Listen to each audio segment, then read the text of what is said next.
ओम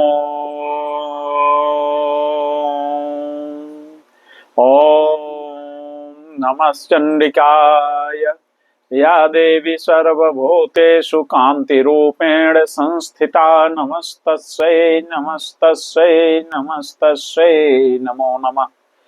आज माँ दुर्गा के 8वें स्वरूप माँ महागौरी की उपासना का दिन है। जैसा कि हम लोगों ने अभी मंत्र में सुना कि या देवी सर्वभूतेषु कांति रूपेण संस्थिता, जो समस्त प्राणियों में, जो देवी समस्त प्राणियों में कांति, कांति का मतलब होता है ग्लोरी, चमक, ब्राइटनेस।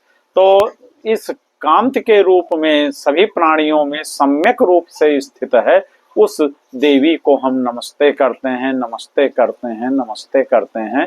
तो आज महागौरी का दिन है और जैसा कि हम लोग जानते हैं, शास्त्रों में भी हम लोगों ने इस बात को पढ़ा है कि जब आदि शक्ति माँ पार्वती के रूप में भगवान शंकर को वर प्राप्ति हेतु बहुत उग्र तपस्या में लीन होती हैं, यहाँ तक कि उन्होंने क्रमशः जल छोड़ दिया, अन्न छोड़ दिया, जल छोड़ दिया, वायु का त्याग कर दिया, पत्तों को ग्रहण करके उन्होंने अपना जीवन बिताना शुरू किया तपस्या में। और उस तपस्या के दौरान अंत में उन्होंने पत्तों को भी त्याग दिया, बेल पत्रों को जिनको खाती थी उनको भी त्याग दिया, जिससे उनका नाम अपर्णा भी पड़ गया।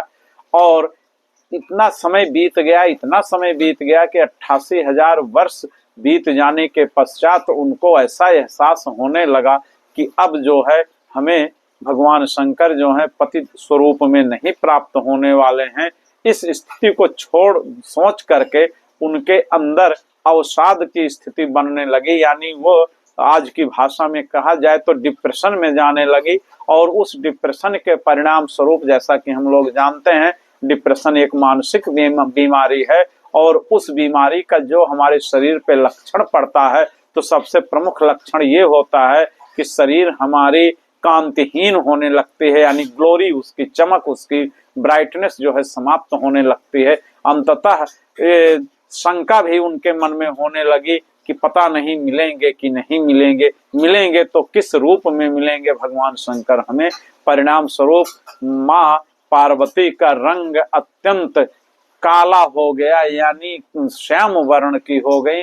और उनकी उग्र तपस्या जब परिपूर्ण होने लगी, पूर्ण होने की स्थिति में आ गई, जब भगवान शंकर आकर के स्वयं उनको दर्शन दिए, तो उन्होंने अपने आप से भी ज्यादा सुंदर गौर वर्ण की आकृति उन्हें प्रदान कर दी, यानी उनसे गौर वर्ण की ब्रह्मांड में कोई नहीं थी, जिसके परिणाम स्वरूप उनका नाम महागौरी पड़ा। यानी ऐसा गौर वर्ण जो महानतम स्थिति में हो, तो उसे हम लोग महागौरी कहते हैं। और उस महागौरी के साथ उनके शरीर की खोई हुई चमक, खोई हुई ग्लोरी, कांति जो है उनके अंदर पुनः स्थापित हो गई और वह महागौरी कहलाई। और उसके पश्चात महागौरी विभिन्न शक्तियों की स्वामी, जैसा कि वो मूल रूप में थी, वो अपने मूल रूप में प्रतिष्ठित हो गई। और उनकी उपासना का क्रम इस प्रकार से चलते चलते आज 8वें दिन, नवरात्रि के दिन, आज उनकी उपासना का दिन है। धन्यवाद।